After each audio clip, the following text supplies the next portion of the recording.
Let's get this pantry organized, but first, coffee.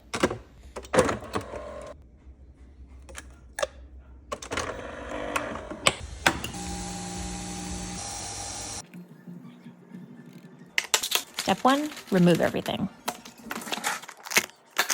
Must sample the chocolate. Next, throw out anything that's expired.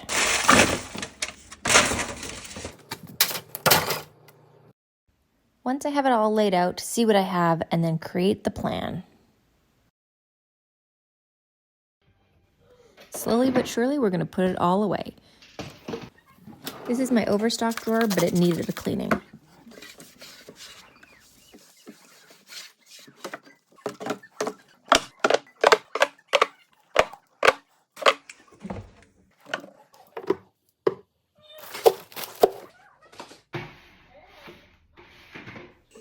I will use my label maker wherever I can.